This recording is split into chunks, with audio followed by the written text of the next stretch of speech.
8 لوگ مولوین کران جو ہے نا وہ PhD ہیں، اور کم از کم 150 کے قریب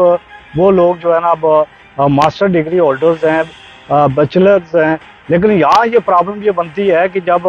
سابق وزیر اعظم سردار تنویر الیاس نے یہ 496 جو مولوین کران تھے ان کا گریڈ 1 سے بڑھا کے 7 کرنے کی منظوری دی تھی، اور اس میں انہوں نے کلیئر کٹ یہ کہا تھا، منٹس بھی جاری ہوئے تھے کہ جو مولوین کران ہیں ان کی ایجوکیشن کے مطابق ان کے گریڈ جو ہے نا وہ بڑھائے جائیں۔ اب جو لوگ قرآن پڑھا رہے ہیں ان کو ایک چپراسی کے سامنے جو ہے نا وہ برابر جو ہے نا وہ ٹریٹ کیا جا رہا ہے۔ اس پر chief justice Azad Kashmir high court justice راجہ صداقت حسین صاحب نے بھی ایک تقریب میں یہ کہا تھا کہ ہمیں دکھ سے یہ کہنا پڑتا ہے کہ جو ہمارے ملک میں انگلش بولتا ہے تو اس کو پڑھا لکھا کہا جاتا ہے، اور جو قرآن پڑھاتا ہے اس کو کہتے ہیں جی کہ یہ مولوی ہے نا۔ تو یہ تفریق ختم ہونی چاہیے۔ بیسک جو چیز ہے کہ جو بنیادی رائٹس ہیں وہ آزاد کشمیر کے لوگوں کو نہیں مل رہے ہیں۔ 32 سال بعد آپ یہ دیکھیں کہ سابق وزیر اعظم آزاد کشمیر سردار تنویر الیاس نے 32 سال بعد آزاد کشمیر میں بلدیاتی انتخابات کروائے، کتنی مشکلات انہیں پیش آئی یہ تو ساری دنیا جانتی ہے، لیکن وہ کونسلر بن گئے، لیکن ان کو اختیارات نہیں دیے جا رہے ہیں، اور انہوں نے پروٹیسٹ بھی کیا، فنڈ ان کو نہیں جاری کیے جا رہے ہیں۔ اگر کوئی لوگ اپنے رائٹس کے لیے پروٹیسٹ کرتے ہیں تو ان کے اوپر تشدد کیا جاتا ہے، ان کو گرفتار کیا جاتا ہے، تو لوگ جائیں کدھر؟ اچھا، اب اس مسئلے کا حل ہوگا کیا؟ اور ایک بڑی بات یہ بھی ہے، جیسے یہ کہتے ہیں جی کہ نام نہاد آزاد کشمیر ہے، کیا آزاد کشمیر گورنمنٹ کے پاس ان مسائل کا حل ہے جو لوگ پروٹیسٹ کر رہے ہیں؟ پہلے تو بات یہ ہے جی کہ جو ہماری آزاد کشمیر حکومت ہے، اب 42 ارب روپے کا ان کے پاس بجٹ ہے۔ بدقسمتی یہ ہے کہ بے شمار ایسے طلباء طالبات ہیں جنہوں نے PSC اچھے نمبرات سے پاس کی ہے، لیکن آج تک ان کو جاب نہیں مل سکی۔ آپ مجھے یہ بتائیں کہ ان کو جاب نہیں مل رہی ہے، لوگوں کے جو لوکل ایشوز ہیں ان کی حالت آپ کے سامنے ہے۔ آزاد کشمیر کی جو سکول 2005 میں ٹوٹے تھے زلزلے میں، آج بھی وہ بلڈنگ اسی طریقے سے ہیں۔ اگر حکومت سنجیدہ ہو تو یہ 40-42 ارب روپے کا جو بجٹ بنتا ہے، اگر پراپر طریقے سے آزاد کشمیر کے عوام کے مسائل کے اوپر خرچ کیا جائے تو میرے خیال میں 5 سال میں آزاد کشمیر کے لوگوں کے حالات سدھر سکتے ہیں، ان کے مسائل ہو سکتے ہیں۔ لیکن بدقسمتی یہ ہے کہ اسلام آباد مظفر آباد میں آزاد کشمیر میں ایک سیاسی کلب بنا ہوا ہے، اس سیاسی کلب کے جو ممبر ہیں وہ بینیفٹ اٹھاتے ہیں، اس میں عام آدمی کو ریلیف نہیں مل رہا ہے۔ کہ آپ دیکھیں کہ ایک حکومت بنتی ہے کہ 2 سالوں میں آزاد کشمیر کے 2 وزیر اعظم کو بغیر کسی وجہ کے اٹھا کے باہر پھینک دیا گیا ہے۔ بھائی اگر وہ 2 وزیر اعظم چلے گئے ہیں تو تیسرے وزیر اعظم سے آپ کیا توقع کرتے ہیں؟ سردار صاحب، جب ان کو نکالتے ہیں آزاد کشمیر کا جو MLA کا جو طبقہ ایک بڑی تعداد میں، وہ بھی کچھ نہیں کہتے کہ آج اس کو نکال رہے ہیں تو کل ان میں سے کوئی وزیر اعظم بنے گا، کل اس کو بلا وجہ یہ نکال دیں گے۔ اور پھر دیکھنے میں یہ آیا کہ تمام جماعتوں کے وزیر جو اپنے حلقوں کے اندر تو نفرت پھیلاتے ہیں، الیکشن کے دن قتل و غارت بھی ہوتی ہے، لوگ بھی مرتے ہیں، سب کچھ ہوتا ہے، ان سب نے ایک ہی بندے کو منتخب کر دیا۔ اصل میں پرابلم یہ ہے کہ جو آزاد کشمیر کے MLA منتخب ہو کے آتے ہیں، جب وزیر بنتے ہیں تو وہ اپنے مفادات دیکھتے ہیں۔ بس ٹھیک ہے، جہاں سے کوئی ایک صورتحال بنتی ہے کہ جی اس وزیر اعظم کو چہرہ اچھا نہیں ہے، اس کو ہم نے تبدیل کرنا ہے، تو یہ وزراء سب سے پہلی صف میں کھڑے ہوتے ہیں۔ پچھلے دنوں آزاد کشمیر میں یہ چند دن پہلے وزیر جو ہے نا یہ پریس کانفرنس کر رہے تھے، اور مجھے ان کو دیکھ کے حیرت ہوئی کہ یہ وہی لوگ تھے کہ جو قیوم نیائی صاحب کے ساتھ فرنٹ پر آ کے کھیل رہے تھے۔ یہ وہی وزراء تھے جو سردار تنویر الیاس کے دن رات اس کی جو ہے نا وہ خدمت کر رہے تھے اور اس کی منتیں ترلے کر رہے تھے۔ آج اس کی حکومت ختم ہوئی، قیوم نیائی صاحب کی ختم ہوئی، اب انوار کے پیچھے، اور یہ آزاد کشمیر کے عوام کے لیے پالیسی بنا رہے ہیں جن کا اپنی خود کوئی منزل نہیں ہے نا۔ یہ کبھی رائٹ ہوتے ہیں، کبھی لیفٹ ہوتے ہیں۔ بدقسمتی ہے ہماری اس کشمیری قوم کی کہ ان کو ایسے حکمران ملتے ہیں جو ان کے مسائل حل کرنے کے لیے اقتدار میں آتے ہیں، ان سے ووٹ لیتے ہیں، لیکن جب وہ مسائل حل کرنے کی بات آتی ہے اس کو حکومتیں تبدیل کر دیتے ہیں۔ اور اس کے بعد ابھی آپ دیکھیں کہ 3 مہینے ہو گئے ہیں آزاد کشمیر کی حکومت کو قائم ہوئے، لیکن 3 مہینے میں جو ہے نا وزیر تو بن گئے ہیں لیکن محکمہ الاٹ نہیں کیے گئے۔ اچھا، آپ کی اخبارات کے اندر بھی ہم دیکھتے ہیں سب سے بڑا آزاد کشمیر کا، میں سوچتا ہوں کہ سب سے بڑا جو ایشو ہے وہ آزاد کشمیر کے اندر کرپشن ہے، مگر باقی چیزوں کے اندر تو کرپشن نظر نہیں آتی، مگر یہ سڑکیں بنتی ہیں، فار ایگزامپل ہماری کھڑی شریف کی جو سڑک ہے وہ کروڑوں روپے کی ہے، کچھ تو کہتے ہیں کہ ارب سے بھی زیادہ ہے، وہ ایک بارش کے بعد وہ ختم ہو گئی۔ ابھی کل کچھ فوٹو ریلیز ہوئے، نیچے سب پتھر ڈال کے سیفٹی وال بنا رہے ہیں، اوپر 2-2 انچ سیمنٹ ڈال رہے ہیں۔ کوئی ایسا ادارہ نہیں ہے، کوئی ایسا بندہ نہیں ہے جو ان کو پوچھے کہ یہ آپ کیا کر رہے ہیں۔ اور ان سڑکوں کے اندر ناقص تعمیر کی وجہ سے ہر سال درجنوں لوگ اور سینکڑوں لوگ جو ہے لقمہ اجل بن جاتے ہیں۔ پرابلم یہ ہے جی کہ اگر آپ 70-75 سال کی تاریخ اٹھا کے دیکھیں کہ جتنا بجٹ آزاد کشمیر کی حکومت کو ڈیولپمنٹ کا ملا ہے، اگر یہ سارا نہیں 50%، 25% خرچ کر دیا جاتا تو آج آزاد کشمیر ایک پیرس بن گیا ہوتا۔ لیکن یہاں یہ پرابلم ہے کہ جب کوئی بھی حکومت ہو، اب دیکھیں قیوم نیازی صاحب نے اپنے دور میں اچھے انیشیٹو لیے ہیں، ان کو فارغ کر دیے گئے۔ سردار تنویر الیاس نے 32 سال بعد بلدیاتی انتخابات کروائے، انہوں نے ملبین کا ایشو اٹھایا، انہوں نے اور آزاد کشمیر کے جو ہے نا وہ ہوم میڈ انڈسٹری لگانے کی بات کی، انہوں نے بے شمار انیشیٹو لینے کی کوشش کی ہے، لیکن ان کو اٹھا کے باہر پھینک دیا گیا۔ اب آگے ہیں انوار الحق صاحب۔ انوار الحق صاحب نے آتے ساتھ ہی وہ اچھے سٹیپ اٹھائے ہیں کہ انہوں نے جو فالتو گاڑیاں تھیں وہ انہوں نے کلیکٹ کی ہیں۔ اب سرکاری اداروں میں اے سی بند کروا دیے ہیں، جنگلات پر پابندی لگا دی گئی ہے کہ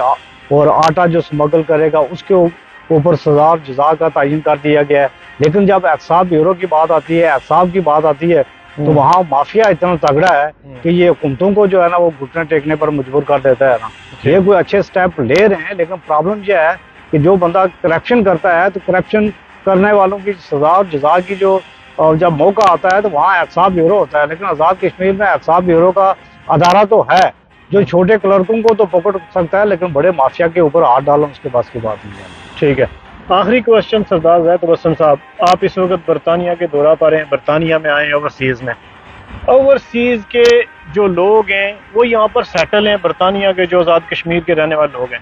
وہ یہاں سے کمائی کرتے ہیں، اپنے آزاد کشمیر میں بیچتے ہیں، اور وہ صرف ایک مطالبہ کرتے ہیں کہ جب ہم آزاد کشمیر آئیں ہمیں پانی مل جائے پینے کے لیے، بجلی مل جائے، سیفٹی مل جائے ہمیں، ہم ایئرپورٹ سے گھر تک اور گھر سے ایئرپورٹ تک چلے جائیں، ہمارے بچے وہاں پر خوش رہیں، ہم 1 مہینہ 2 مہینہ 2 سال بعد 3 سال بعد جا کریں۔ آزاد کشمیر کے اندر ان لوگوں کو سب کا قربانی کے باوجود یہ بھی میسر نہیں آ رہا، اس کا سدباب کیسے ممکن ہے اور ان کا ذمہ دار کون ہے، اور یہ کیسے ممکن ہوگا، یہ لوگ اپنے وطن کے ساتھ اپنے بچوں کے رشتے کو کیسے برقرار رکھ سکیں گے؟ پہلی تو بات یہ ہے کہ جو اوورسیز ہمارے کشمیری لوگ ہیں ان کی جو خدمات ہیں اپنے ریاست کے لیے، اپنے خطے کے لیے جو زر مبادلہ یہاں سے بیٹھتے ہیں وہ تحسین کے لائق ہو۔ میں یہ سمجھتا ہوں کہ وہ لوگ دیار غیر میں رہ کے اتنا کچھ اپنے وطن کے لیے، اپنے وطن کی عوام کے لیے، اپنے خطے کی خوشحالی کے لیے کرتے ہیں، لیکن افسوس کا مقام یہ ہے کہ ہمارے اوپر ایک اوورسیز کی سیٹ ہے کہ جہاں سے ایک بندے کو منتخب کیا جاتا ہے، وہ تو اسی دن بندے کا پتہ چلتا ہے کہ جب وہ MLA بنتا ہے یا 5 سال بعد حکومت ختم ہوتی ہے اس کا پتہ چلتا ہے۔ ان بٹوین آج تک کسی کو کوئی رول پتہ نہیں چل سکا۔ میری جو ہے نا یہ اوورسیز کمیونٹی سے یہ اپیل ہے کہ وہ ایک ایسا ایک فورم بنائیں، کوئی ایسا ایک پلیٹ فارم بنائیں جس میں ان لوگوں کے، یہ پچھلے دنوں کی بات ہے کہ میرپور یہاں برطانیہ سے کوئی میرپور کے کوئی لوگ گئے ہیں، وہ گاڑیاں لے کر گئے ہیں، کسٹم کلیئر کر کے ہر چیز کلیئر کر کے وہ میرپور پہنچے، لیکن ان کی گاڑیوں کو بند کر دیا گیا۔ کیوں بند کر دیا گیا جی؟ کہ یہ یہاں یہ چلا نہیں سکتے، یہ یہاں جو ہے نا کسٹم چوری کر کے، بھائی کسٹم چوری کر کے تو وہ اتنا ہزاروں میل کا سفر طے کر کے میرپور کیسے پہنچے ہے نا۔ کہنے کا مقصد یہ ہے کہ کچھ چیک اینڈ بیلنس نہیں ہے۔ یہ ہماری حکومت آزاد کشمیر سے بھی یہ اپیل ہوگی کہ جو اوورسیز کے لوگ ہیں جو دیار غیر میں بیٹھے ہوئے ہیں، اپنے ملک کی خدمت کرتے ہیں، خطے کی خوشحالی کے لیے جو ہے نا وہ اپنے پردیس کاٹ رہے ہیں، ان کے جو چھوٹے چھوٹے ایشوز ہوتے ہیں، ان کے پلاٹس کے اوپر قبضہ کر دیا جاتا ہے، ان کو پروٹیکشن چاہیے ہوتی ہے، وہ عدم تحفظ کا شکار ہیں، وہ یہاں سے انویسٹمنٹ وہاں لے کر نہیں جا سکتے ہیں۔ ان کے لیے فوری طور پر حکومت کو پالیسی بنانی چاہیے تاکہ ان لوگوں کے مسائل کم ہوں۔ اگر یہ لوگ زر مبادلہ وہاں بھیجنا بند کر دیں گے تو ہمارے آزاد خطے کے وسائل ہی کیا ہیں کہ جو ہم دیں گے، اربوں روپے یہاں سے بھیجے جاتے ہیں جو آزاد کشمیر کے بینکوں میں، پاکستان کے بینکوں میں جاتے ہیں، لیکن اتنے زیادہ یہ مسائل زیادہ یہ لوگ ہیں۔ میری بھی حکومت سے یہ اپیل ہوگی کہ جن لوگوں سے ہم ملے ہیں، دیکھیں ہیں کہ لوگ اپنے خطے کے لیے کچھ کرنا چاہتے ہیں لیکن وہ عدم تحفظ کا شکار ہیں کہ ان کو وہاں تحفظ نہیں ملا۔ تحفظ کون دے گا؟ یہ حکومت دے گی، یہ وزیر اعظم کی ذمہ داری بنتی ہے، آزاد کشمیر کی حکومت کی بنتی ہے، اور ہم